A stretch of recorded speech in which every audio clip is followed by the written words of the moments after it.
Ako ang inyong Lolo Pael at ito ang aking kwento. Matapos ang 2 linggo, sa wakas ay matutuloy na rin ang 4 na buwan ng plano ng 20 years old na si Scott Walker. Si Scott ay binatang nag-aaral sa isang universidad na half German at half Pinoy. Bata pa lang ay iniwan na siya ng ama at kahit kailan ay hindi niya pa ito nakikita. Dahil sa pagsisikap ay nakapagtapos siya ng pag-aaral pero hindi na nasaksihan pa ng kanyang ina ang kanyang tagumpay dahil namatay na ito sa sakit na cancer. Naging radio DJ ang binata sa isang sikat na radio station pero nang magsara ito ay lumipat siya ng bagong kumpanyang mapapasukan hanggang ma-hire siya bilang isang dokumentarista na pasok pa rin naman sa natapos niyang kurso. Bilang isang baguhang documentarist ay kailangan niyang magpa-impress kaya pinagpaplanuhan niya talaga ang mga article na isinusulat. Mabuti na lang din at pinayagan ng binata ng kanyang superior.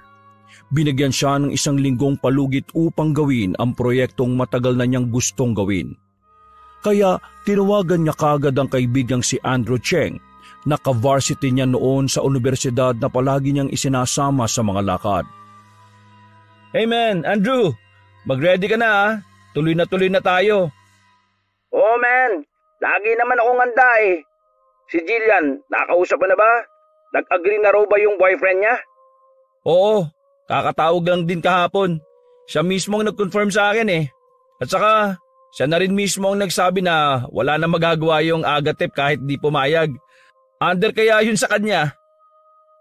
Okay. Under desire naman pala yung Agatep eh.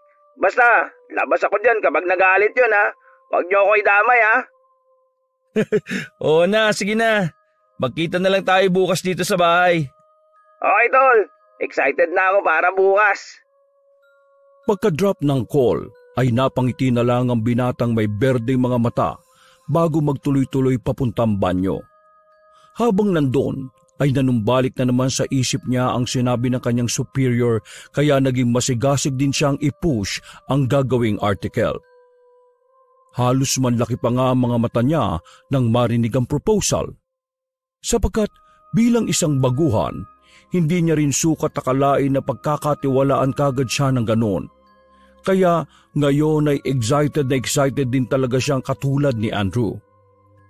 Pagbalik sa kwarto ay nag-ayos na nga siya ng sarili dahil meron pa siyang pupuntahang meeting. Makalipas ang ilang oras, hindi rin siya nagtagal sa meeting ng mga dating kasamahan sa trabaho sapagkat maaga pa ang lakad niya nina Andrew, Jillian at Agatep. Kinabukasan, pasado 12:00 ng tanghali.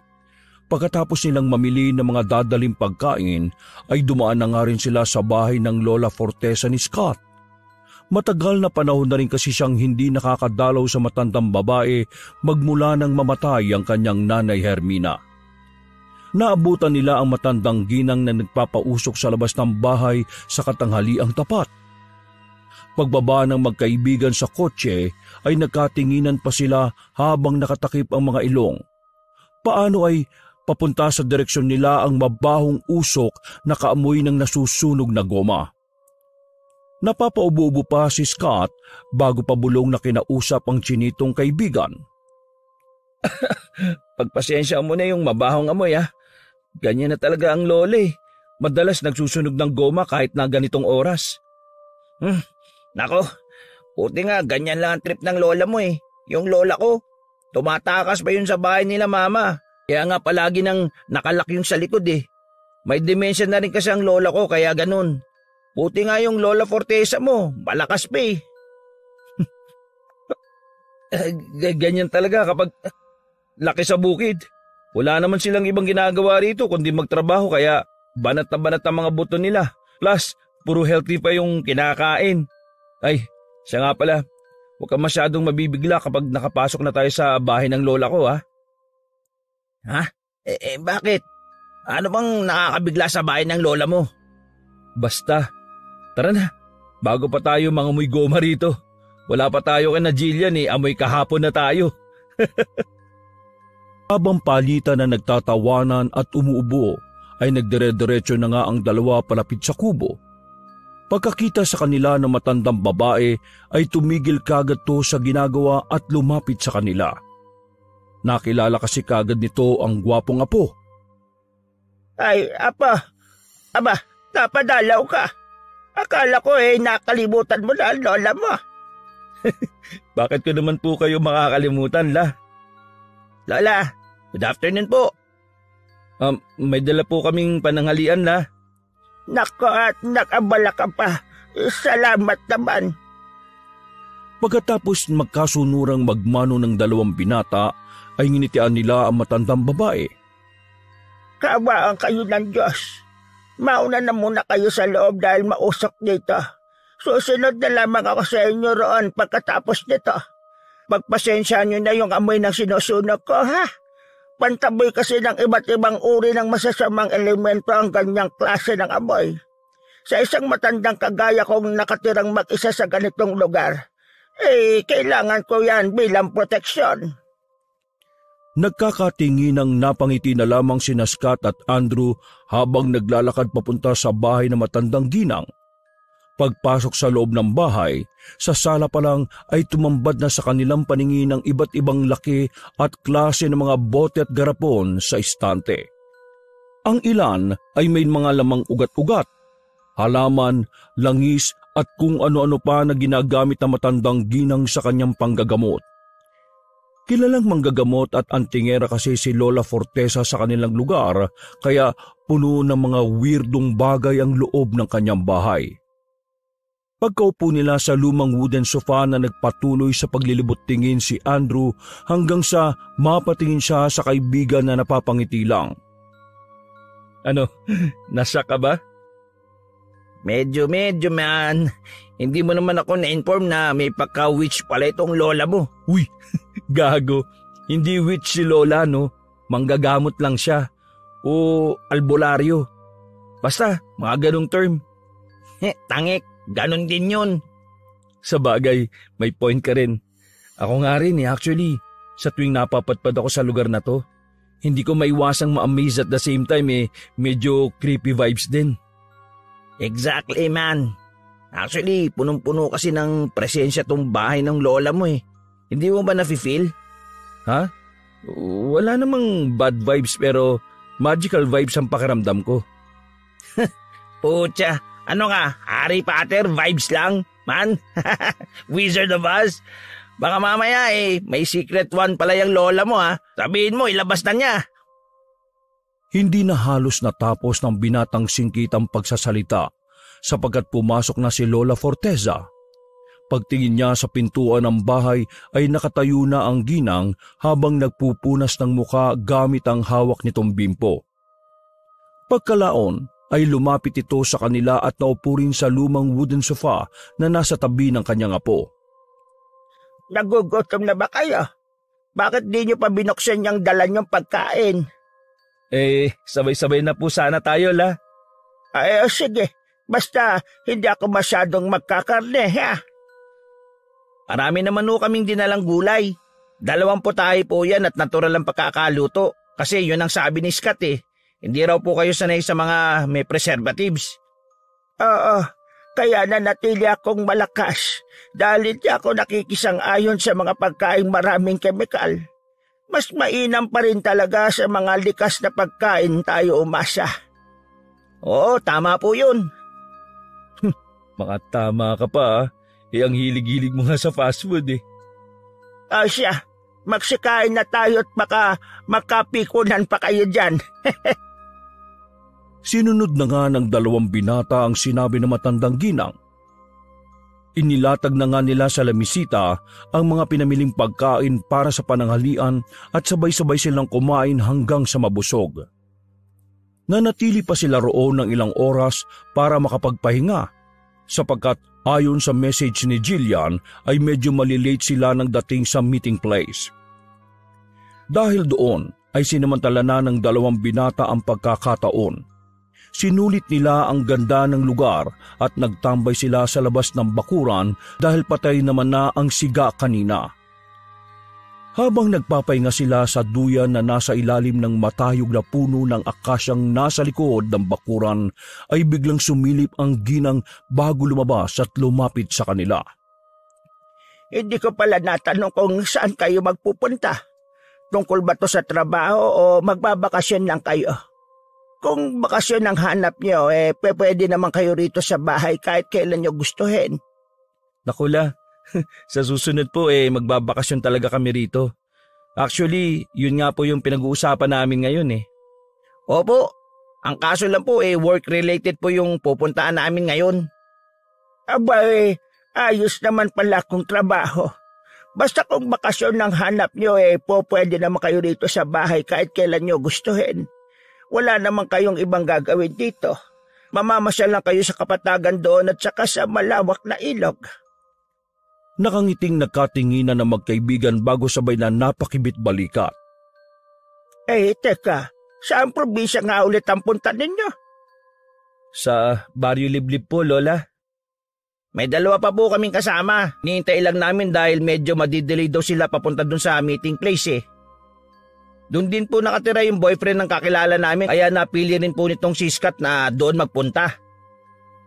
Nang sabi ni Scott ang lugar, ay bigla na lang sumeryoso ang pagmumukha ng matandang ginang. Nahalata yun ng magkaibigan kaya nagkatinginan sila ng pasimple bago muling bumaling ng tingin kay Lola Forteza. Bakit po La? Bakit po bigla po kayong natahimik dyan? Okay lang po ba kayo? Bakit nyo naman naisip magpunta sa Baryo Liblib? Doon din po nakatira yung boyfriend ng kakilala namin kaya napili rin po nitong si Scott na doon magpunta. Yung po kasi yung sinasabi namin kanina na hinihintay namin, sina Jillian at Agatep. Tila humugot muna ng malalim na buntong hininga ang matandang babae bago muling magsalita. Mag-iingat kayo sa lugar na yon. Po? Ano pong ibig niyo pong sabihin, La? Kaya nga po, La. Sure naman kaming safe ang lugar na yon dahil doon po nakatira si Agatep. Kakilala rin naman po namin siya at higit 2 taon nang kami magkakaibigan. Mga dayo kayo at iba ang tingin ng marami sa mga katulad niyong galing sa syudad. Hindi man halata dahil marami ang tumatanggi. Totoo ang mga kababalaghan at hiwaga. Kaya ako na ang nagsasabi sa inyo. Totoo ang aswang at posibleng sa lugar na pupuntahan nyo ay marami ron. Hindi lang aswang kundi mangkukulam o kung ano-ano pa. Si Lola Forteza po talaga Huwag niyo naman po kaming takutin ng ganyan. Hindi pa nga po kami nakakaalis Hindi ko kayo tinatakot, mga apo. Nagbibigay lang ako ng ideya sa kung anong meron sa lugar na pupuntahan ninyo. Hindi ba kayo nagtataka kung bakit itong tinawag na Baryo Liblib? Actually po, Lola, yung mga ganitong article ang kailangan ko. Although, hindi naman yan ang exact na reason kaya kami magpupunta ron. Kailangan po naming ma-feature ang Baryo Liblib para naman po maabot din po ito ng gobyerno at ng iba pang komunidad. At saka, hindi naman kami papahamak ni Agatep at ni Jillian Sure po ako dyan. Mabuti na lang at dumaan kayo rito bago magpunta ron sa Baryo Liblib. Sandali. Eto. Kunin nyo to at wag na wag nyong kakalimutang isuot kapag nandun na kayo. Carmen de Guerra ang tawag dyan at mabisang pangontra laban sa kung ano-anong klase ng elemento. Nagkatinginan na lang ang magkakaibigan pagkaabot sa kanila ng nasabing pulang pangontra na ipinapardible sa damit. Makalipas ang ilan pang minutong pag-uusap, ay tumawag na nga si Jillian at nagsabing malapit na sila sa meeting place. Dahil doon ay nagpaalam na kaagad ang magkaibigan kay Lola Forteza na nagbigay din ng maraming paalala sa kanila bago tuluyang umalis. Habang nagbabiyahe sila papunta sa meeting place, ay tila napapansin ni Scott ang itsura ng singkit niyang kaibigan. Kaya naman pasimple niya tong siniko habang ang tingin ay nakasentro sa tinatahak nilang daan. Man, ang tahimik mo Babae na naman siguro nasa isip mo. Sana talaga man. Babae na lang iniisip ko ngayon. Kaso, ang naisip ko yung sinabi ni Lola Fortesa kanina patungkol sa mga aswang, pangkukulam at kung ano-ano pang lamang lupa. Ikaw naman man Huwag mo masyadong pakaisipin yung mga sinabi ni Lola. Alam mo naman yung mga taong laki sa probinsya. Likas na sa kanila yung ganyang paniniwala. Kahit saan tayo magpunta, kahit hindi sa Baryo Liblib, isa lang ang sasabihin ng lola ko. Sige ka, bahala ka.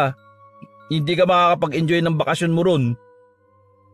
Kasi naman si Lola Fortesa Sinisi mo pa si Lola. Ay nako, baka mamaya tagaroon ng makatuluyan mo. Pero kung gaganyan-ganyan ka, wala, malabong mangyari yun. Napangiti na lang na mapakla si Andrew kahit ang totoo ay hindi pa rin maalis sa isip niya ang mga sinabi kanina ni Lola Fortesa. Maya-maya pa, pasado 5:30 ng hapon nang nasa tapat na sila ng meeting place ay naaninag kaagad nilang magkaibigan ang kotse ng boyfriend ni Jillian na si Agatep dun sa parking lot. Bumaba muna sila ng sasakyan para makipagkumustahan kina Agatep at Jillian. Nagapunan na rin sila sa katabing restaurant para maya-mayang gabi ay dire-diretso na ang biyahe. Pagkatapos ng saglit pang pag-uusap at pagkain ay bumalik na sila sa kani-kanilang sinasakyan para magbiyahe na papunta sa probinsya ni Agatep. Sabi ko naman sa'yo, di ba? Hindi magagalit yun si Agatep. Nalaman ko kasi na sabi ni Jillian nung nakaraan, parang excited na rin palang makauwi ngayong taon yung boyfriend niya dahil matagal-tagal na panahon na rin palang hindi nakakabalik yun sa probinsya nila. Mas mukha nga excited si Jillian kanina Si Agatep parang napipilitan lang tumawa-tawa yun Kahit kailan ka talaga Pero totoo nga yung sinabi mo. Si Jillian kasi excited siyang makilala yung parents ng boyfriend niya. Si Agatep parang di ka pa nasanay dun. Simula nang maging close natin yon, serious type lagi yun. Bilang na bilang yung tawa nun Sinabi mo pa man. Ewan ko nga ba dyan kay Jillian kung anong nakita kay Agatep. Napaka-boring na tao. Paano niya kaya natatagalan yun, Hayaan mo na yun. Bagay naman silang dalawa Mas bagay pa rin kami, man. Kung hindi lang talaga dumating sa buhay niyang si Agatep matagal ko na sanang niligawan niyang si Jillian Kasalanan mo yan. Samantalang nung nag-aaral pa tayo nagpaparamdam na sa'yo yung tao pero para kang bato. Tapos ngayon parang naghahabol ka. Pasaway ka talaga no? Ay nako, nakasisi pa nga ako Malay ko ba? Ikaw nga dyan alam mo na yun. Di mo man lang sinabi sa akin. Kung sinabi mo lang sana kaagad sa akin yun di sana. Kami na. At hindi na nakasama sa picture yang si Agatep. Kung wala si Agatep, saan tayo pupunta ngayon? Di kahit saan. Pasaway ka talaga man. Kaya mo na. Masaya naman sila sa buhay nila Dapat maging masaya na lang din tayo for them. Masaya naman ako para sa kanila. Pero mas masaya siguro si Jillian kung ako naging boyfriend niya. Uy! Ano yun? Dahil doon ay natigilan sa pagsasalita si Andrew at napatingin sa kaibigan na biglang kumabig na manibela. Meron kasing pusang itim na biglang tumalon sa madilim na kalsadang tinatahak nila. Dahil sa kamuntikan pa silang maaksidente, mabuti na lang ay nakapagpreno kagad si Scott na siyang dahilan kung bakit sila nauntog pareho ni Andrew sa harap ng sasakyan.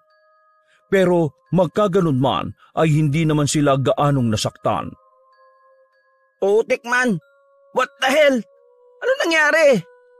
Baka naman bago pa tayo makapunta sa probinsya ni Agatep gutay-gutay na tayo. Sorry man, are you okay? Not really. Ba't ka ba biglang kumabig? May dumaan kasing itim na pusa Biglang tumalon. Eksaktong pagkasabi noon ni Scott ay may kumatok na sa bintana sa gilid niya. Pagtingin nila ng kaibigang singkit ay nakita nila si Jillian at Agatep na naroon. Kaya kaagad siyang nagbaba ng bintana. What the hell happened? Nakita namin kayong kumewang-kewang Oo nga. Ayos lang ba kayo? Okay naman guys. Nagulat lang ako sa pusang itim na biglang sumulpot sa daan eh. Hindi ko rin sure kung nasagasaan ko eh. Pusang itim? Oo man. My God, pusang itim? Hala love, di ba masamang pamahiin yon? Masamang pamahiin? Mga matandang kasabihan yun. Kapag may nakasalubong na itim na pusa, posibleng may masamang mangyari. What the? Mukhang tama yung sinabi ni Lola Fortesa man ah. Pero kung ibabaliktad ang mga suot na damit, maka-counter naman yung curse o yung pamahiing malas. Dahil sa hindi naman mapaniwalain sa mga ganoong pamahiin, kaya nginitian na lang niya ang magnobyo at nobya bago magwika. Guys, I think mas delikado kung mag-i-stay kayo dyan sa labas. Madilim ang paligid at baka mamaya ay may mga masasamang loob pa. Sige na, bumalik na kayo sa sasakyan nyo. Love, Scott is right. Bumalik na tayo sa kotse. But guys, don't forget na baliktarin ang mga damit nyo ah. Huwag niyong baliwalain ang pamahiin ng mga matatanda. Pag-alis ni na Jillian at Agatep ay napangiti na lang ang atletang binata habang napapailing. Pagkatapos noon ay kaagad niyang isinara ang bintana ng kotse saka muling binuhay ang makina. Hindi ba natin babaliktarin yung mga damit natin? You can do it man. Mukha namang naniniwala ka sa mga ganong pamahiin eh. Basta ako, hindi. Paano kung totoo yung sinasabi nila? Kaya nga, gawin mo yung sinabi nila. Wala namang pipigil sa'yo eh at hindi kita huhusgahan. Napabuntong hininga na lang si Andrew habang hindi alam ang gagawin kung babaliktarin nga ba ang damit o hindi. At para maiba ang ambyan sa loob ng sasakyan, ay nagpatugtog na lang ang atletang binata ng magandang tugtugin na pampagising din sa biyahe. Pagkatapos ng nangyaring yon, ay naging tahimik lang sila. Kaya hinayaan na lang din muna niya ang kaibigang singkit at nakinig na lang siya sa awitin habang nakafocus sa tinatahak na daan. Ilang oras ang nagdaan matapos nilang namnamin ang katahimikan ng gabi habang nagbabiyahe. Sa wakas ay narating na rin nila ang pinakadulong Baryo Liblib na siyang probinsyang sinilangan ni Agatep. Pagkahinto ng sasakyan, ay huni na kaagad ng mga kuligligang umalingaw-ngaw sa kabaligiran. Bumaba kaagad ng sasakyan si Agatep at nagtungo sa kinaroroonan ni Scott at Andrew. Salamat naman at nakarating na rin tayo dito sa wakas. Tama ba tong tinahak natin, Agatep? Parang wala yata akong nakikita mga kabahayan ah. Pasensya na kayo, medyo malalaki kasi yung mga bato ron at hindi kakayanin ng sasakyan natin kaya kailangan pa natin maglakad ng mga 10 minuto. Pero bago naman tayo pumunta rito, nakontak ko na yung tindahan na nadaanan natin bago lumiko rito. Hanggang doon lang kasi yung inaabot ng signal. Siguro napaga lang tayo ng kaunti kaya wala pa sila nanay at tatay. Ganun ba? So maglalakad na ba tayo o hihintayin pa natin sila? Love, medyo malamok kaya siguro maglakad na lang tayo papunta ron. Tutulong na lang ako sa pagbubuhat ng mga bagay natin para hindi kayo mahirapan. Eksaktong pagkatapos sabihin nyo ng morenang dalaga, ay nakarinig sila ng malakas na huni ng kung anong nilalang mula sa kung saan. Dahil may ideya naman silang lahat na huni na yun, kaya nagkatinginan sina Andrew at Jillian na halata ang takot sa mga mukha. Hindi ba tunog ng wakwak yun? Oo nga. Ganun na ganun nga yung tunog ng wakwak. Oh my God, love. Naabutan na tayo ng wakwak. May wakwak sa lugar nyo, Agatep? Kung ganun, totoo ang sinasabi ni Lola Fortesa mo sa atin. Scott, kutaan ng mga aswang, mangkukulam at kung ano-anong elemento ang Baryo Liblib. Dahil doon ay napakapit ng mahigpit ang morenang dalaga sa kanyang nobyo sapagkat mas lalo siyang nangilabot sa mga nalaman. Totoo ba yung sinabi ni Andrew, love, ha? Sorry, love. Kung ano man ang naikwento ng lola mo, Scott. Ilan sa mga yun totoo, katulad na rin ang narinig natin kani-kanina lang.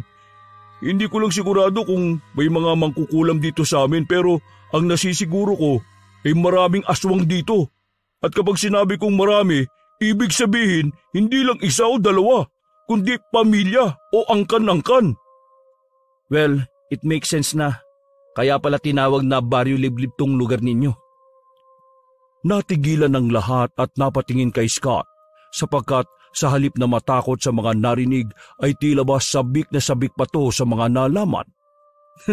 Bukod sa magandang article na pwede kong maisulat tungkol sa baryo nyo, pwede rin tayong makagawa ng article na may kinalaman sa dark side nitong baryo. If you will allow me to do it.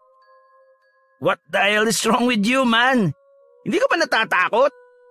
Kaya nga, Scott, are you out of your mind? And love, please, can we go to the house of your parents na? Hindi na maganda yung nava-vibes ko sa paligid eh. Please, let's go na. Natatakot na talaga ako. Hindi ko alam kung magtatagal ako dito. Eksaktong pagkasabi noon ng dalaga ay nakakita sila ng ilaw ng mga flashlight mula sa hindi kalayuan. Napatingin silang lahat doon hanggang sa makita na nila ang mga taong may dala ng flashlight na tumatama din sa kanila. Nang masilayan ni Agatep ang mga magulang kasamang dalawang pinsang sina Andong at Tonyo, ay medyo lumawag din ang pakiramdam niya sapagkat tama ang kanyang girlfriend na bukod sa wakwak na palipad-lipad malapit sa kinaroroonan nila, ay merong kanina pa nga tila nagmamasid at tumahanap lang ng tiyempo para sila ay salakayin. Nay! Tay! Naku, mabutit dumating na kayo. Pasensya na anak kung ngayon lang kami dumating. Kanina pa ba kayo rito, anak? Bakit kasi gabi nyo na pa naisipan na magpunta rito? Hindi mo ba sinabihan ng mga kaibigan mo?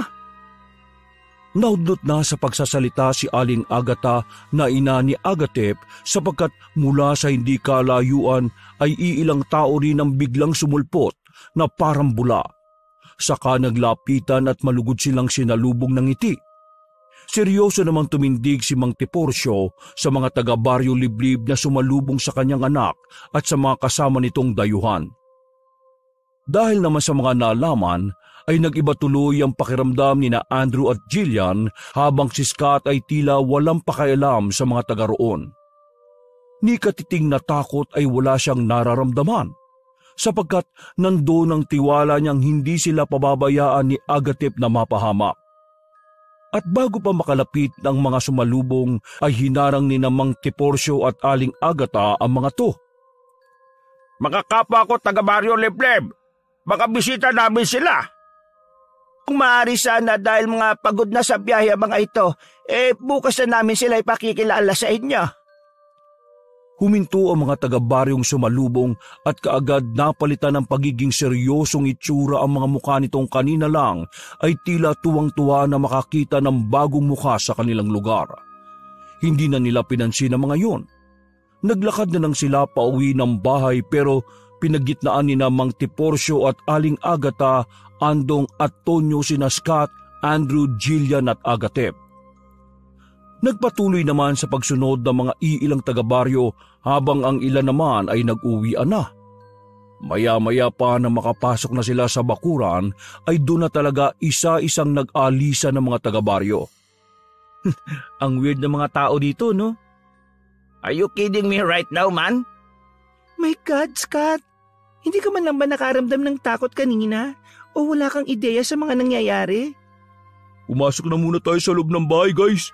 Hindi safe kung dito tayo mag-uusap-usap. Pagkatango ay magkakasunod na nga silang pumasok sa loob ng bahay. Kaagad namang ikinandado ni Mang Tiporcio ang kanilang gate at sumunod na rin sa loob bago ikandado ang main entrance ng bahay. Pagupo ng mga dayo sa lumang salaset ay kaagad namang kinumpronta ni Aling Agata ang nag-iisang anak. Habang sina Mang Tiporcio, Andong at Tonyo ay nagsara ng mga bintana sa buong bahay at nagmatsyag-matsyag. Anak, dapat umaga na kayo nagbiyahe. Nakalimutan mo na bang maraming hindi kaaya-ayang nilalang dito sa Baryo Liblib? Mabuti na lang talaga at mahinahaw na mga nakasalumuhan natin kanina. Kung nagkataong si Kaamong ang nakakita sa inyo, nako! Mahal, wag mo nang pagalitan ng anak natin. Magpasalamat na lang tayo takadalaw siya ulit dito. kakatuwang makita ka ulit, Agatep, na may mga kasama na mga kaibigan. Tama po, sir. Kami po kasi ang nag-insist kay Agatep na magbiyahe ng ganitong oras kaya pasensya na po. Aling Agata na lang ang itawag mo sa akin. Ako naman si Mang Tiporcio. Ito ang pinsan ni Agatep na si Andong at Tonyo. Welcome nga pala dito sa Baryo Liblib. Pasensya nyo na lang din ang pag-welcome sa inyo ng ibang taga rito, ha? Naikwento naman siguro ni Agatep kung anong meron dito sa baryo. Kaya nga, madalang talaga yung umuwi rito At hindi nagsasama ng mga dayo kasi baka may mangyaring masama at siya pa yung masisi. Don't worry po. Wala namang dapat isisi kay Agatep dahil kami po ang nagpumilit sa kanya na pumunta rito Naisipan ko po kasing gawa ng dokumentaryo tong Baryo Liblib. Pero bago po ang lahat, mano nga po pala, baka pagalitan po ako ng lola ko pag nalaman niyang hindi ako nakapagmano. Natutuwang nagabot ng mga kamay ang mag-asawa na magkakasunod namang minanuhan ni Scott, Andrew, Jillian at Agatep. Siya nga po pala, ako po si Andrew. Ako naman po si Jillian. Nay, tay, Kuya Andong, Kuya Tonyo. Girlfriend ko nga po pala si Jillian. Magto 2 years na po kami next month. Ganun na lang ang tuwa ng pamilya Alfonso nang makilala nila si Jillian. Dahil tuloy doon ay nawala ang pangamba ng bawat isa at napalitan to ng kasiyahan. Kahit malalim na ang gabi, ay naghanda pa rin si Aling Agata ng makakain para sa anak at mga bisita nito. Kumuha naman si Mang Tiporcio ng maiinom na tuba na nakaimbak sa kusina. At pagkatapos kumain ni Scott, Andrew, Agatep at Jillian ay nag-abot nga kaagad ng ginoon ng tuba maliban sa dalaga na hindi umiinom. Huwag kayong mag-alala. Dahil kung iniisip yung kapag nalasing kayo baka salakahin tayo ng mga aswang dito sa loob ng bahay hindi naman mangyayari yon ng basta-basta. Tama ang sinabi ng asawa ko. Hindi rin naman basta-basta nakakapasok ang mga aswang sa bahay ng mga normal na to. Meron ding mga patakaran ng mga bagay-bagay. Patakaran ho? May mga rules and regulations din pala. Hanep Mga pre, katulad niyo mga bisita sa bahay namin, hindi sila basta-basta makakapasok dito sa bakura namin. Maliban na lang kung aanyayahan namin sila o tatanggap kami mula sa kanila ng mga bagay na ibibigay nila.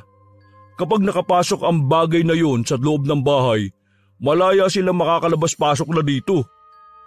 Grabe, ang creepy naman nun, love. Pero natatakot pa rin ako. Paano kung makapasok talaga sila? Like yung mga tik-tik saka yung mga wakwak na nampuputos ng bubong, diba?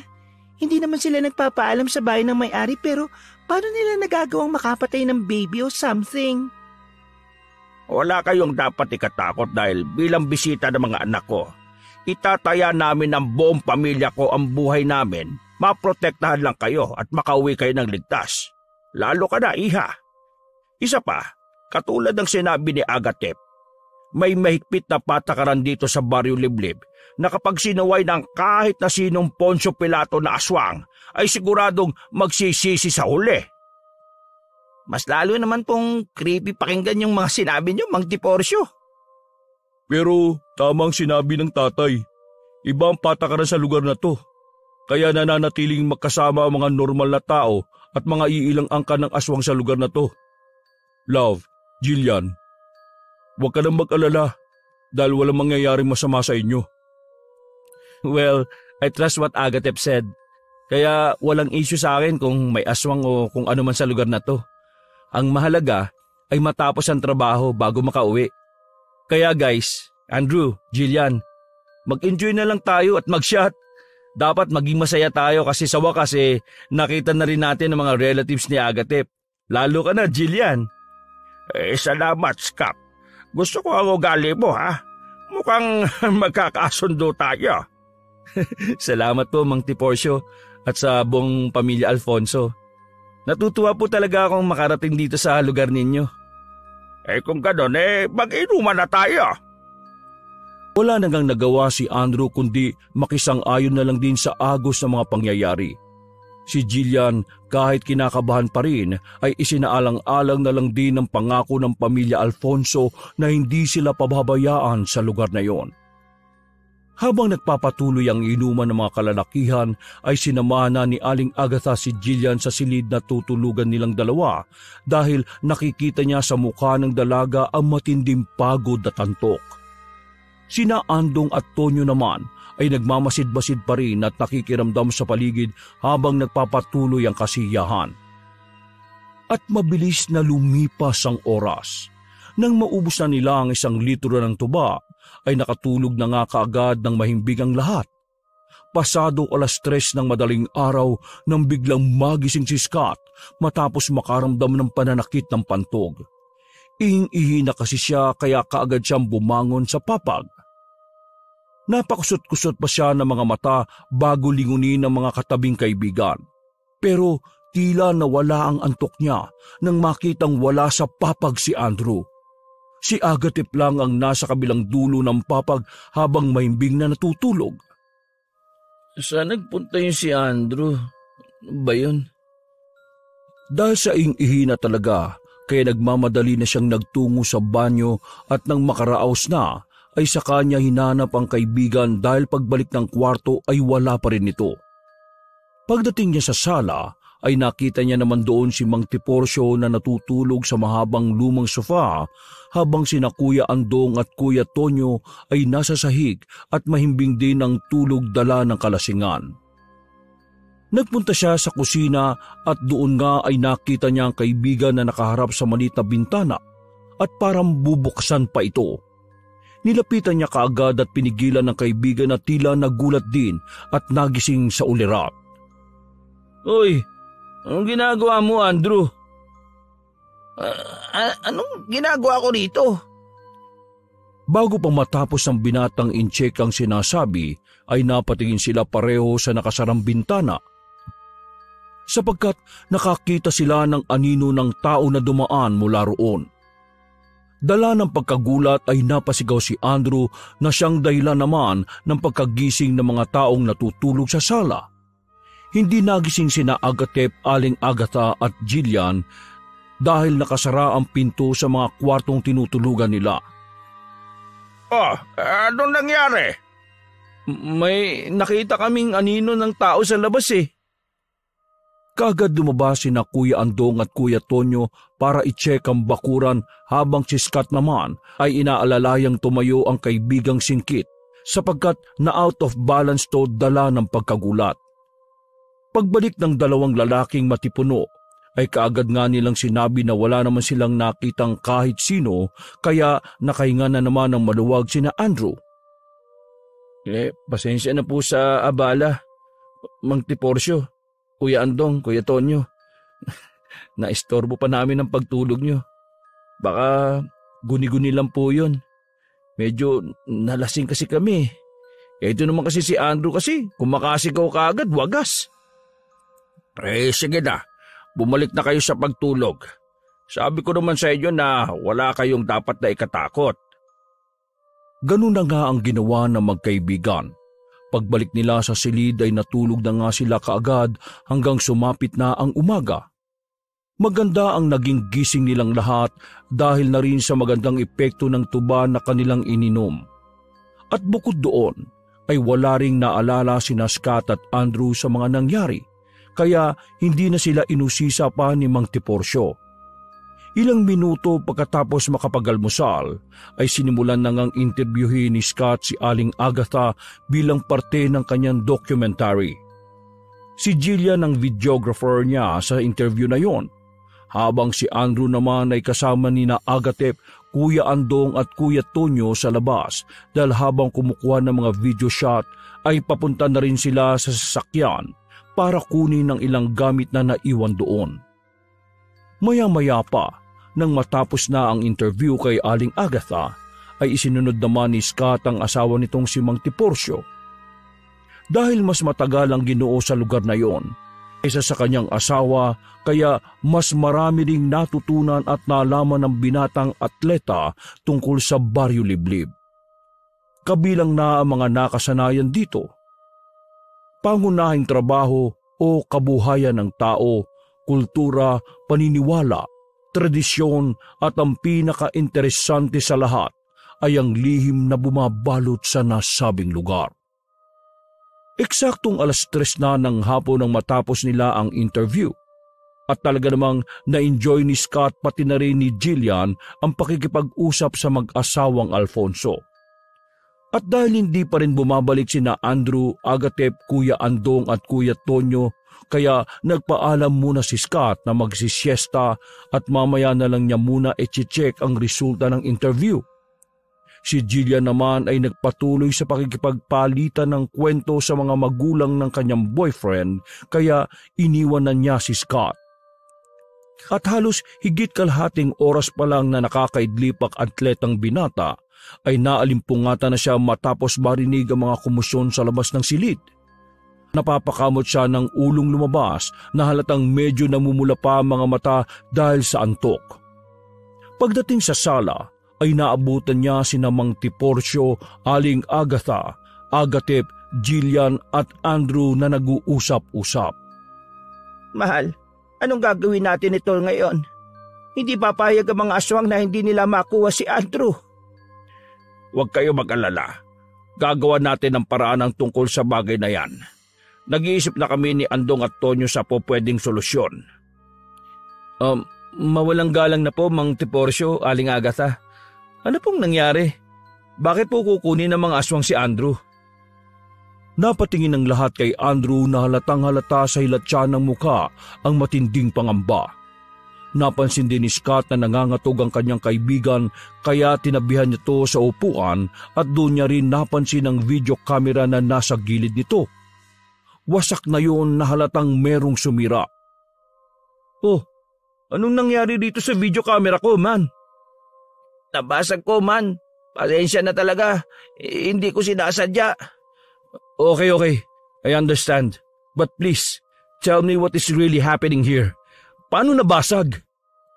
Habang pauwi rito kanina, galing sa pagkuha ng mga video sa buong baryo Liblib, hindi sinasadyang meron nakabungguang kalalakihan tong si Andrew.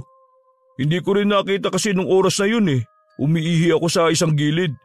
Naabutan ko na lang na basag na yung video camera. And then, what happened next?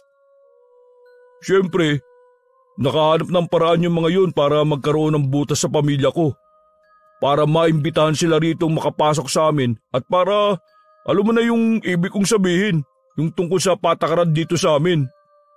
Kung ganun, galing sa angka ng aswang yung mga nakainkwentro ni Andrew?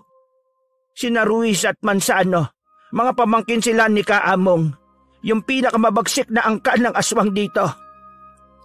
Pinapunta ko na ron si Andong at Tonyo para kausapin mabuti mga lokolokong yon. Kung di sila sumang-ayon sa pakiusap ko, wala akong magagawa kundi makipagtaagisan sa kanila. Mas lalo tuloy nang ilabot si Andrew sa kanyang narinig. Dinig na dinig pa ng lahat ang paglunok niya ng laway habang maigpit ang pag-akbay kay Scott na pilit naman siyang pinapakalma. Alis na lang po siguro kami habang maaga pa. Pasensya na po talaga, Mang Tiporcio, Aling Agata, at pati sa iyo, man, Agatep. Ganun na nga po sigurong gagawin namin, Mang Tiporcio. Kaysa naman po magkaroon kayo ng conflict dito sa mga tagalugar ninyo. Tatapatin ko kayo, mga anak. Kapag inayaan namin kayong umuwi ngayon, sigurado kaming susundan kayo ng mga yon at kapag inabutan kayo ng kagat ng dilim sa daan, tsak na ang katapusan ninyo. Hindi ako papayag na mangyari yon sa inyo. Bukas na pagkasikat ng araw, saka kayo magbiyahe at pasasamahan ko kayo kina Andong at Tonyo hanggang sa makalabas ng probinsya. Pasensya na po pero iniisip lang din namin ang kapakanan ninyo eh. Huwag ka mag-alala, Scott. Hindi ba't sinabi ko sa iyo na matagal na kami sa lugar na to at hindi kami magtatagal kung hindi namin alam kung paano makipagsabayan sa mga aswang. Si Agatep ang nag-iisa kong anak. Hinayaan namin siyang umalis sa lugar na ito dahil alam naming mas malaki ang pangarap niya at mas malawak ang nais niyang marating. Tay, bakit naman napunta sa akin? Tsaka para naman kayong mamamaalam sa mga sinasabi ninyo eh. Natutuwa lang kami ng nanay mo, anak. dahil nakapagdala ka na kaibigan mo rito at girlfriend kaya hindi kami papayag na may mangyaring masama sa kanila. Hindi na natapos ng Ginoo ang pagsasalita sapagkat dumating na sina Andong at Tonyo na may hatid na hindi magandang balita. Dahil doon ay pinapasok na muna ni Aling Agatha mga dayuhan kasama ang kanilang anak sa iisang kwarto. Hindi na umalma ang 4 na kabataan dahil alam nilang medyo seryoso na ang mga nangyayari. Pagupo nila sa papag at pagsara ng pinto, ay kaagad nagtanong si Scott kay Agatep habang si Andrew ay kabadong naupo sa isang sulok. Si Jillian naman ay nakakapit sa braso ng boyfriend na halata rin ng kaba sa itsura ng mukha. Meron ba tayong pwedeng gawin para hindi na tayo makaabala sa pamilya mo? Pasensya na talaga pare sa mga nangyayaring to ha. Kung alam ko lang, hindi ko na sana pinili ang Baryo Liblib para maging spot ng dokumentary ko. It's not the time man para sisihin ang sarili. Wala rin tayong magagawa kundi sundin ang sinasabi nila tatay. Lalo na't mukhang nandyan na sa labas ng bahay yung angkan ni Kaamong. Are we gonna die here na ba, love? No love, hindi yun papayagan ng pamilya ko. Dahil doon ay mas lalong nangilabot si Andrew. Ang singkit nitong mga mata ay lalong naningkit na para bang maiiyak na. Nang mapansin niyo ni Scott, ay nilapitan niya ang kaibigan at inakbayan para maging kalmado ito. Huwag kayong mag-alala. Kapag sinabi ni na tatay at nanay na gagawin nila ang lahat ng paraan, gagawan talaga nila ng paraan. Magtiwala tayo sa kanila. At saka mga pinsan ko, maraming takot sa kanilang mga aswang dahil hindi rin sila basta-bastang mga tao. Nag-aral sila sa labas ng Baryo Liblib ng mga kapamaraanan para mapuksa ang mga aswang at mahusay sila sa bagay na yun. Parang mga manunugis. I think we need to record this thing. My God, Scott! Yan pa rin ba talaga nasa isip mo? We're having trouble here. Don't get me wrong guys. Kaysa masayang oras natin sa kakahintay. Tama naman si Scott. At least may ebidensya kung sakaling may mangyari sa atin. Napahirap na lang sila Jillian pero natigilan na rin muna sila sa pag-uusap nang makarinig ng mga komosyon sa labas ng kwarto. Nakikipag-usap na kasi si Mang Tiporcio kay Kaamong pero nasa labas ng bakuran ng aswang. Pasigaw ang usapan kaya nadidinig nila to kahit mahina. Pasensya na Kaemong, pero hindi ko masusunod ang gusto mong mangyari. Hindi ko pwedeng sundin ang hiling mo at isuko sa iyo kahit isa sa mga bisita ng anak ko. Naiintindihan mo rin naman na kahit kailan ay hindi sumunod sa utos mo ang pamilya ko. Kahit hindi ka sumunod sa sinasabi ko, gusto ko lang ipaalam sa iyo na dahil meron ng imbitasyon sina Luis at Manzano sa bahay nyo. Kaya maya-maya lang ay papasukin na nila ang munti nyong tahanan. At kahit anong gawin ninyo, kukunin nila ang isa sa mga bisita nyo at ihahandog sa akin bilang masarap na hapunan. Kung susubukan nyong manlaban, lahat ng bisita nyo idadamay namin. Pag-alis ni Kaemong ay nagsimula nang maluha ng tahimik si Andrew dahil sa takot. Inalo-alo naman siya ni Scott upang mapakalma. Man, you have to be strong. Hindi rin naman ako papayag na mangyari yun sa'yo o kahit na kanino sa atin. Natatanda mo yung sinabi ni Lola Fortesa? Meron siyang ibinigay sa atin na Carmen de Guerra, di ba? Isuot mo yon at mapoprotektahan ka noon laban sa aswang. Kagad ngang kinuha ni Andrew ang nasabing pangontra at ipinardible sa kanyang damit. Kinuha pa ni Scott ang isa at ibinigay naman kay Jillian dahil alam niyang natatakot din ng morenang dalaga. Maya-maya pa ay nagsimula na nga ang kinatatakutan ng lahat. Mula sa hindi kalayuan ay nakarinig na sila ng nakakapangilabot na alulong ng aso na nasa paligid lang. Magkakasunod yon, kaya napasiksik si Andrew sa kaibigang atleta na nagsisimula ng mag-record ng mga nangyayari. Pagkatapos nun ay narinig na lang nila mula sa bakuran si Mang Tiporcio na sumisigaw kaya nanahimik sila at sabay-sabay na pinakinggan ang sinasabi ng ama ng tahanan. Hoy, mga walang yak aswang!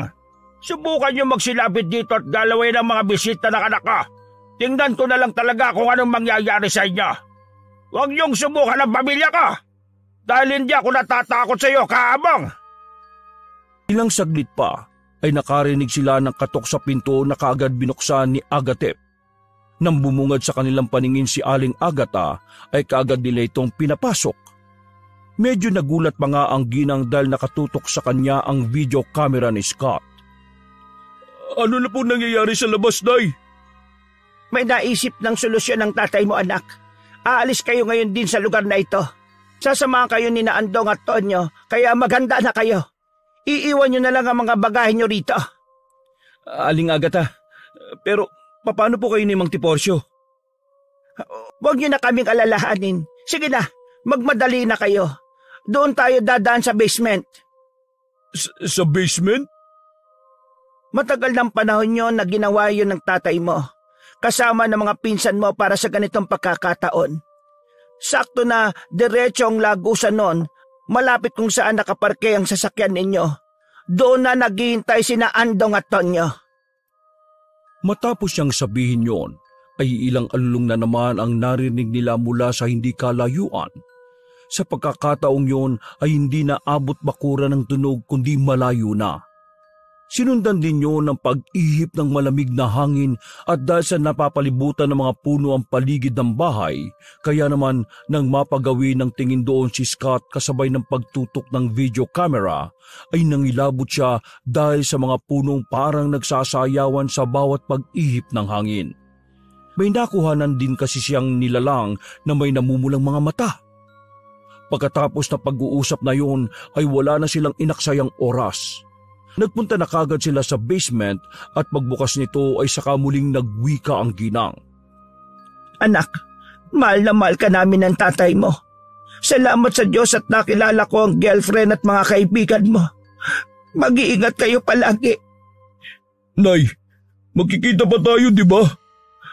Kung loloobin ng panahon. Sige na, at isasara ko na ang pinto. Isang maigpit na yakap muna ang iginawad ni Agatep sa ina at ganun din ang ginawa ni Jillian na tila maiiyak na. Maraming salamat po. Maraming salamat po sa inyo. Pakisabi na lang po kay Mang Tiporcio. Maraming salamat. Hindi ko po makakalimutan ng experience na ito. Pagkatango ng ginang ay kaagad nitong isinara ang pinto. Narinig pa nilang muli ang alulong at nagngangalit na ungol ng mga aswang, pati ang sigaw ni Mang Tiporcio na tila nakikipagsagupa na sa angka ni Kaamong. Labag man sa kalooban ay wala nang nagawa si Agatep kundi sundin ang sinasabi ng mga magulang. Nang mapansin naman siya ni Scott na patuloy pa rin sa pagkuha ng video camera, ay tinapik-tapik niya to sa kanang balikat. Nagmadali na nga kaagad silang tahakin ng madilim na sikretong lagusan hanggang sa marating nila ang dulo nito kung saan naghihintay si Kuya Andong. Kuya Andong, saan po tayo pupunta? Nang sabihin ng Ginoo na nauna na si Tonyo sa sasakyan, ay nagmadali na rin sila sa maingat na paglalakad. Samantalang si Scott ay patuloy ang pagkuha sa paligid sa pagbabakasakaling may caught in the act na aswang. Nang makalayo na sila sa bahay ay tahimik ang lahat habang sinusundan si Kuya Andong dahil mas pinili ng Ginoo na dumaan sa may kakahuyan upang mas makaiwas na maagaw ang atensyon ng mga aswang na naghihintay lang din ng pagkakataon. Nang nasa kalagitnaan na sila ng nasabing kakahuyan, ay eksakto naman na meron na namang umalulong na aso. Malakas yun na talagang nakakapangilabot, kaya saglit silang napahinto lahat at pagkatapos ay sumenya si Kuya Andong na manahimik muna saglit ang lahat. Dahil sa dilim ng paligid ay hindi maiwasang kabahan ni na Andrew at Jillian. Si Scott naman, gamit ang night vision ng video camera, ay patuloy lang sa pag-record sa mga pangyayari. Nang sa tingin ni Kuya Andong ay ayos na ang lahat, ay saka na ito muling nanguna sa mabilis na paglalakad. Kasunuran niya si Agatep na kinakapitan ni Jillian at nasa bandang gilid nila si Andrew habang nahuhuli naman si Scott na patuloy lang sa ginagawa nito. Maya-maya pa, ay muli na naman silang nakarinig ng 3 beses na magkakasunod na alulong. Nang itutok doon ni Scott ang video camera, ay nakuhanan niya ang isang nakakatakot na aswang kaya kaagad niyang binulungan ng mga kasama. Mga aswang, nasa harapan natin. Hindi pa man natatapos ng matangkad na binatang magsalita, ay meron nang sumulpot na isang nakakatakot na nilalang sa kanilang harapan. Dahilan para matigilan silang lahat at mapatingala dahil nasa 7 talampakan ng taas nito. Mahahaba ang mga kamay nito na abot hanggang tuhod. Matutulis ang kuko. Mahaba pero lagas-lagas na ang itim na buhok. Halos lumuwa ang maugat at namumulang mga mata. Lubog ang ilong na parang sa paniki. Naglalaway ang bibig habang dumidila-dila at umuusli ang mahabang pangil. Pagkakita sa kanila ng nasabing aswang ay bigla tong umungol ng pag-aralgal. Umalingaw-ngaw yun sa buong kakahuyan, dahilan para maglipara ng mga ibong namamahinga. Sinundan yon ng alulong ng iba pang aswang na mga nasa hindi kalayuan. Tila ba nagaanyaya ang aswang na to na natagpuan na niya ang mga target.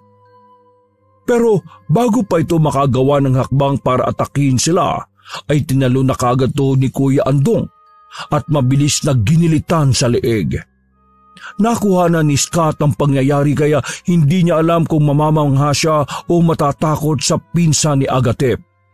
Mabuti na lang at may nadala pa siyang isang reserbang kamera para sa mga ganung pangyayari. Nagpatuloy naman sila sa pagtahak ng daan hanggang sa masipat na nga nila ang sasakyan pati si Kuya Tonyo na kanina pa naghihintay. Kuya Tonyo, nandito kami!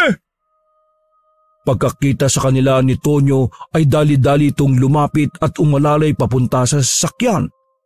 Wala na silang inaksayang oras pa. Pagkapasok sa loob ay kaagad niyang binuhay ang makina. Si Kuya Andong ay sumakay sa kotse ni Scott habang si Kuya Tonyo naman ay sa kotse ni Agatep. Eksaktong pagkabuhay ng makina ay isang nagngangalit na alulong ang narinig nila mula sa lugar kung saan merong napatay si Kuya Andong. Sinundan niyo ng pagsulpot ng 3 nakakatakot na halimaw mula sa kakahuyan na pinanggalingan nila. Kaya nang makita to ni Andrew ay ganun na lang ang kanyang pagkagimbal. Bilisan mo naman! Nandyan na yung mga aswang! Itigil mo na muna yung recording mo! Oo, ito na! Ito na! Pagkalapag ng video camera sa unang sasakyan ay kaagad pinaharurot ni Scott ang sasakyan at lumayo na sa lugar na yon. Pero sinundan sila ng galit na mga aswang. Sumusunod pa rin sila sa atin! Mamamatay na tayo rito! Diyos ko Lord! Ayaw ko mamatay sa kamay ng mga aswang! Kasama natin si Kuya Andong. Nakita mo naman siguro kung anong ginawa niya kanina sa isang aswang. At saka, meron kang pangontra. Magtiwala ka dahil po protektahan ka niyan, katulad ng sinabi ng lola ko. Please lang man, bilisan mo na magmaneho. Ayaw ko pang mamatay dito. Hindi pa ako nagkakaroon ng asawa eh. Gusto ko pang makita ang magiging anak at apo ko. Trust me, makikita mo pa ang kaapu-apuhan mo. Magtiwala ka sa sinabi ni Mang Tiporcio at Aling Agatha. Hindi tayo mamamatay dito. Bago pang matapos ng binatang atleta ang pagsasalita, ay meron ng humarang na aswang sa kanilang harapan. Langya, may aswang sa harap! Aswang pala ha? Itinodo niya ang pagtapak sa gasolina at walang pag-alinlangang binundol ang aswang na humaharang. Dahil sa bilis ng kanyang pagpapatakbo ay tumalsik to sa malayo kasabay din ng pagtalsik ng itim nitong dugo sa unahan ng sasakyan. Kaagad ni Scott ang windshield at tila natutuwang napahayaw sa kanyang nagawa. Kumpara kina Andrew at Jillian ay hindi talaga siya nakikitaan ng takot sa mga pangyayari, kaya si Kuya Andong na nasa likuran ay namangharin sa katapangan niyang taglay. Nakita mo yung ginawa ko, man? Ang bangis, di ba? Langya ka! Nababaliw ka na ba? Bakit natutuwa ka ba sa mga nangyayari? Hindi mo ba nare-realize na papatayin tayo ng mga yan? At ako bang best friend mo ang pinaka-target nila? Relax man, relax. Kinakabahan din naman ako eh, pero mas pinili kong i-enjoy ang mga nangyayari. Makakaya natin to, di po ba Kuya Andong? Makakauwi tayo ng buhay? Pagkatango ng maskuladong lalaki ay napatingin saglit si Scott sa side mirror para i-check kung nakasunod pa ang sasakyan ni Agatep sa kanila. Nakahinga siya ng maluwag nang makitang naroon pa ang sasakyan, kaya nagpatuloy lang siya sa pagmamaneho hanggang sa ilang saglit pa nga ay nakarinig naman sila ng huni ng wakwak mula sa hindi kalayuan.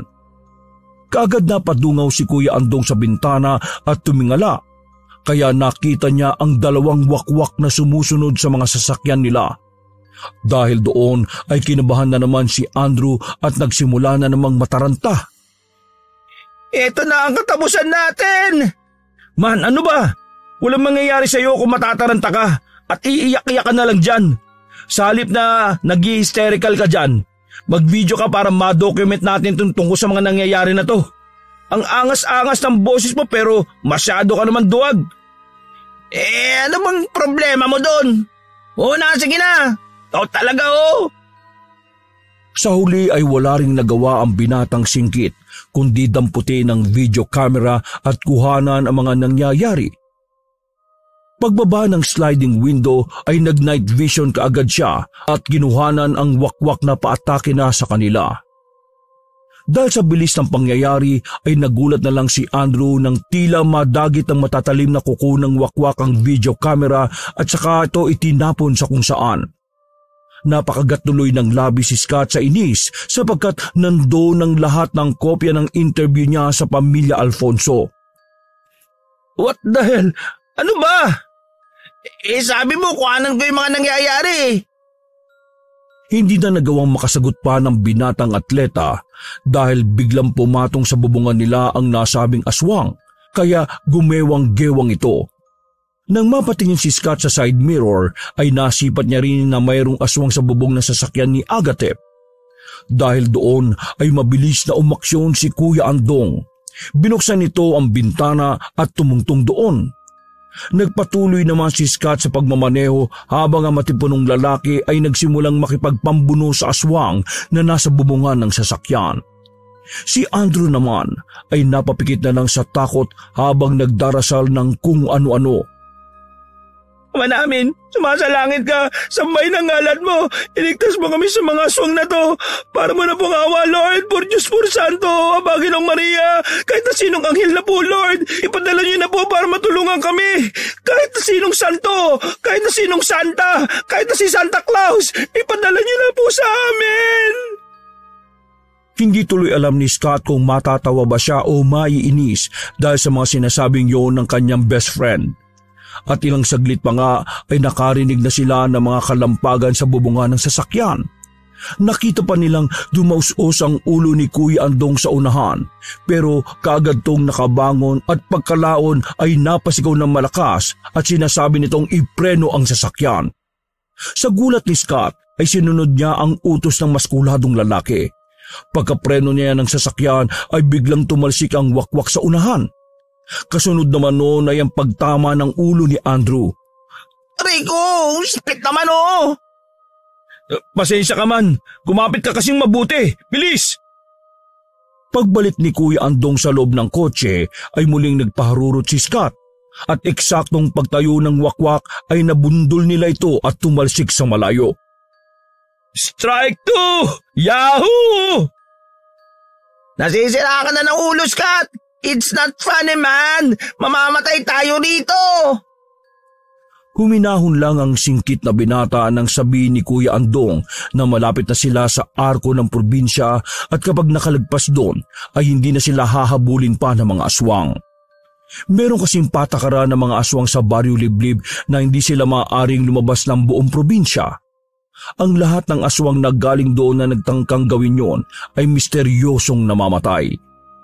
Ilang saglit pa nang abot tanaw na nila ang arko ay muling napaiyak si Andrew sapagkat sa wakas ay makakaligtas na rin siya sa kamay ng angkan ni Kaamong at ng iba pang aswang sa Baryo Liblib. Paglampas sila sa arko ng probinsya ay napatingin si Scott sa side mirror at biglang napahinto dahil nakita niyang tumigil ang sasakyan ni Agatep. Anong nangyari? Akala ko ba ligtas na tayo? Huminto yung sasakyan ni Agatep at lumabas sila. Para malaman ang eksaktong nangyayari ay lumabas din sila ng kotse. Nang tumambad sa kanilang paningin si Mang Tiporcio at Aling Agata na nasa kabilang bahagi ng arko ay nagulat sila. Mas lalo silang nagulat lalo na sina Agatep, Kuya Andong at Kuya Tonyo nang makitang kasama ng mga ito si Kaamong, Luis at Manzano. Biyag pala ang mag-asawa ng nasabing aswang. Nay! Tay! Agatep, ibigay mo sa akin yung bisita mong may atraso sa mga pamangking ko at makakawalan ko ang mga magulang mo. Kapag hindi mo yung ginawa, alam mo na ang kahihinatnan nila. Pahirapan ko sila hanggang sa sila na mismo ang humiling sa akin ng kamatayan. Anak, wag mong ipagkakanulo mga kaibigan mo. Umalis na kayo rito. Lumayo na kayo sa lugar na ito at wag nang babalik. Andong, Tonyo, kayo nang bahala kay Agatep. Panahimik kayo! Napapikit na lang si Agatep at napakuyom ng mga kamao habang pinahirapan ni na Luis at Manzano ang kanyang mga magulang. Sina Andong at Tonyo ay galit na galit din sa mga nakikita pero nagtitimpi lang sila. Si Jillian naman ay napayakap na lang sa boyfriend habang umiiyak. Samantalang si Scott ay nakaantabay lang at si Andrew naman ay nagtatago sa likod niya. Dahil sa hindi na matake ni Andrew ang pagpapahirap sa mag-asawang Alfonso, kaya lumantad na siya at lumapit kay Agatep. Agatep, isuko mo na ako sa kanila. Sobra na to. Hindi. Tumindig ang morenong binata at matapang na hinarap si Kaamong. Hindi kami nagpakahirap na makaalis para lang ipagkanulo ang kaibigan ko. Narinig mo sinabi ng mga magulang ko. Gawin mo ang gusto mo. Pagkasabing yon ay kaagad siyang naglakad papasok sa loob ng sasakyan. Sumunod naman si Jillian at ganun na rin ang ginawa ng lahat. Walang nagawa si Kaamong kundi manggalaiti na lang sa galit sapagkat tuluyan na ngang umalis doon ang sasakyan. Dumiretso muna ang sasakyan sa bahay ni Lola Fortesa at doon nga sila nagpahinga. Kinabukasan ay kinuwento nila sa matandang manggagamot ang mga nangyari pero tila hindi na to nagulat pa. Huwag kayong mag-alala, Agatep. Mahiwaga ang baryo liblib. Ayon sa mga nalaman ko patungkol sa nasabing baryo, noon ay payapang namumuhay doon ang mga aswang at tao sapagkat ang unang aswang at taong nanirahan doon ay magkasintahan. Nagkaroon sila ng mga patakaran sa tulong ng isang babaylan. Kaya kung mapapansin nyo, hindi nakakalabas ng probinsya ang mga aswang doon. At labag din sa kanila na pumatay ng tao sapagkat lahat ng mga ito ay kapalit ng kanilang buhay. Darating ang tamang panahon ay makikita mo ulit ang mga magulang mo. Dahil sa sinabing yun na matandang babae ay medyo guminhawa ang pakiramdam ni Agatep. Makalipas ang ilang araw, pagbalik nila sa syudad ay nagdesisyon si Scott na wag nang ituloy ang dokumentaryo kahit pa may mga natitira pa sa kanyang record. Sinunog niya ang lahat ng to at ibinaon na rin sa limot. Hindi naman to nakaapekto sa kanyang promotion dahil binigyan siya ng bagong project. Samantala, si Andong at Tonyo ay nagpaiwan kay Lola Forteza para magpaturo ng kaalaman tungkol sa pakikipagsagupa sa mga masasamang nilalang ng kadiliman. Si Andrew ay unti-unting nakarecover sa kanyang trauma habang sina Agatep at Jillian ay mas tumatag pa ang pagmamahalan. Makalipas ang 1 taon, anibersaryo ng karanasan nila sa Baryo Liblib, ay inanyayahan ni Scott ang mga kaibigan na magbakasyon sa bahay ni Lola Forteza sapagkat meron siyang sorpresa para sa mga kaibigan. Maaga silang nagpunta roon at tumambad kaagad sa kanilang pangamoy ang mga nasusunog na gulong dahilan para sila ay mapatakip ng mga ilong at mapaubo. At mula sa hindi kalayuan ay tila nasilayan ni Agatep ang mga pamilyar na nilalang na kasama ng pinsan niyang sina Andong at Tonyo. Nakatayo ang mga to sa gate na gawa sa kahoy at nakangiting naghihintay sa kanilang paglapit. Napalingon si Agatep kay Scott kaya ngumiti lang ang atletang binata. Scott? Ano to? Paanong... Ito yung sorpresa ko sa iyo, man. Lapitan mo na si Lamang Tiporcio at Aling Agata. Miss na miss ka na rin nila. Saka na ipapaliwanag nila Kuya Andong at Kuya Tonyo ang lahat. Hindi na pinigilan pa ng morenong binata ang pagluha at kaagad siyang tumakbo palapit sa mga magulang sa kaniyakap ang mga to ng mahigpit. Hindi maipinta ang kasiyahan nilang lahat dahil sa tagumpay na ito. Wakas!